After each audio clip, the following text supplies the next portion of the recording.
Hey, and welcome back to my channel. In today's video, we're looking into the interesting and often misunderstood world of narcissism. Perhaps you're curious about understanding these traits in others or trying to look at your own behavior. Either way, by the end of this video, you'll be able to identify these traits, understand the effects of narcissism in relationships, and gather coping strategies when having to interact with someone who displays these traits. So, what is narcissism? Narcissism is more than just vanity. It's a complex personality trait, or really a personality disorder, that impacts relationships and interactions. I'll be exploring the signs of a narcissist, helping you better grasp the nuances of this trait and its influence on those around them. This is no way a manner to diagnose oneself or others, but instead to get a better understanding. If these signs resonate with you and you want to get help, speak to a mental health professional in your community. But before we dive in, I want to take a moment to fully comprehend the concept of narcissism.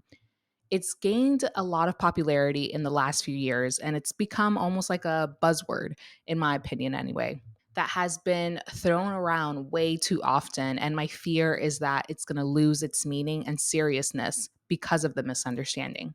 So let's properly define it. Under the diagnostic criteria in the DSM 5, narcissistic personality disorder is described as, quote, a pervasive pattern of grandiosity in fantasy or behavior, need for admiration, and lack of empathy, beginning by early adulthood and present in a variety of contexts, unquote. Then it goes on to list different indications. Now let's go ahead and look into those different signs. This is not an exhaustive list, but these are 5 signs of a narcissist. The first sign of a narcissist I want to go over is lack of empathy. We hear this one often. They struggle to comprehend or truly connect with the emotions and experiences of others. An example could be dismissing people's concerns or not supporting loved ones during times of need. That connection is simply not there for them. They can't do it. Sign number 2 is a grandiose self image. There is a grandiose or inflated sense of self importance. They firmly believe they are unique, exceptional, and deserving of special treatment. There is a huge sense of entitlement there, as you can imagine. They may exaggerate their achievements and talents. They expect to be seen as superior without having achievements that match that. It's really important for them to maintain their sense of being superior. Moving on to the third narcissistic trait, requires attention or admiration. They constantly seek admiration from others, and they may also downplay the achievements of others around them. The thirst for attention is a hallmark trait of a narcissist. They constantly crave validation and acknowledgement from others. It can drive them to go to great lengths to ensure that they get noticed. They may dominate conversations, they take over social interactions to maintain the focus on themselves. The fourth trait is manipulative behavior. They take advantage of others for their own ends, like taking advantage of others' vulnerabilities or using their connections for personal gain. They use others as pawns in their grand scheme. They may employ different tactics like twisting facts, engage in gaslighting, which we talked about in the last video. Make sure to see that video if you have not already. But they overall play mind games to maintain control and serve their own interests. Some individuals with narcissistic traits are really good at this manipulation component, which is why many times it makes it difficult to spot. Or you may have found yourself in a relationship with them and not aware of their emotional manipulation for a long time. Give yourself grace, really. They exploit others emotionally, financially, or in other ways to meet their needs without concern for the well being of others. These exploitative relationships are super important to them. The fifth and last sign or trait I want to go over before moving on to the next section of this discussion is the sign of envy. They are often envious of others, or they believe others are envious of them. Even though some experiencing narcissistic personality disorder may appear to be very full of themselves and confident, underneath it all, there is actually a lot of insecurity there. One can begin to see that with this envy trait. There is this need of being better than others and doing anything to make sure they maintain that level or status. Again, self importance. It's their world and we live in it. They have to maintain that feeling of being superior. Now, considering all of these traits, you can begin to imagine the sort of effect narcissism has on relationships. Let's consider the emotional impact it has on others.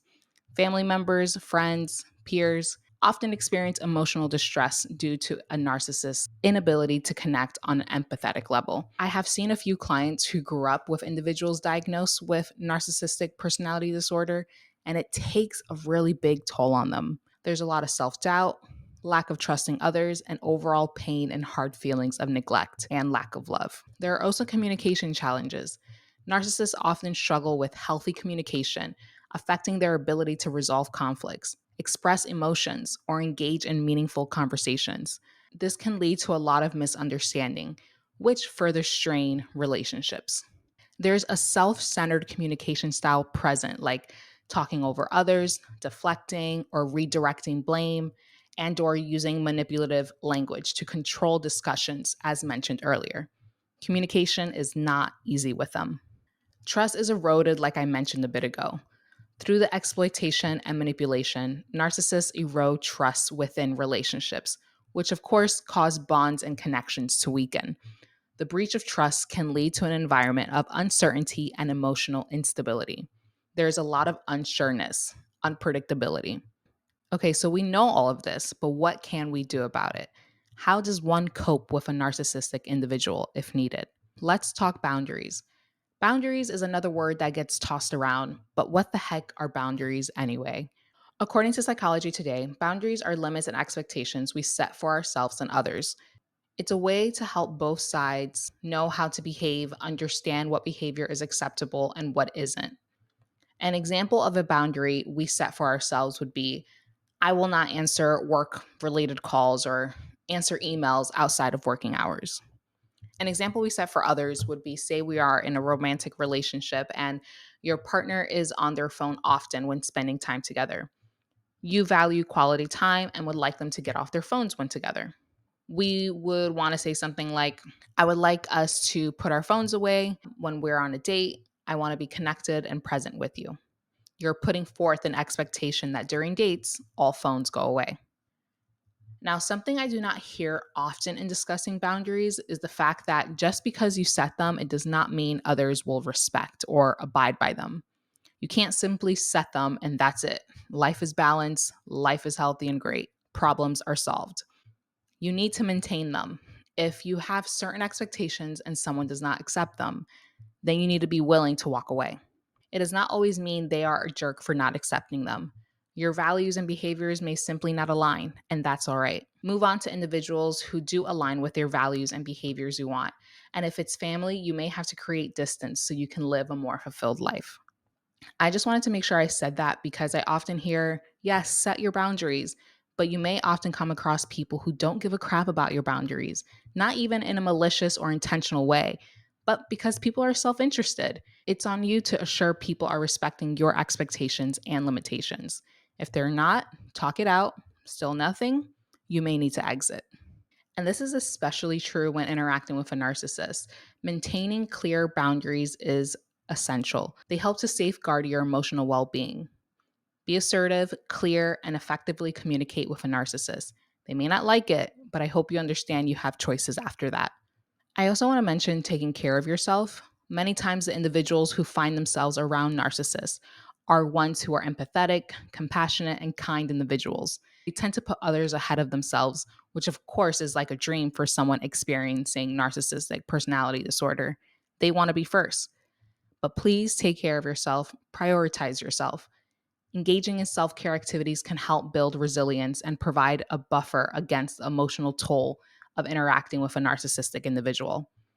It could be seeking out hobbies, spending time with friends and family, or even spending time with yourself is important. But please take care of yourself. It can be emotionally exhausting. Do not allow it to get there. Of course, being a mental health counseling student myself, I'm going to recommend seeking professional help. It's not because I'm in the mental health field, but because I truly believe the effects of interacting with a narcissistic individual is harmful in a variety of ways, and help is needed. It's such a vital step. Counselors can offer guidance, coping strategies, and a comfortable and safe space to process your emotions, especially when they may feel undermined and controlled by the narcissistic individual around you presently or around you in the past. Look for counselors in your community and reach out. You may uncover things you have yet to process and may need to. My hope is for you to have the chance to process it all. You deserve that. Understanding and identifying the signs of a narcissist is an important tool for navigating complex relationships and interactions. By recognizing these traits, you can make informed decisions about how to approach and engage with individuals who exhibit narcissistic behavior. Knowledge is powerful, and learning how to protect your emotional well being is such a valuable skill.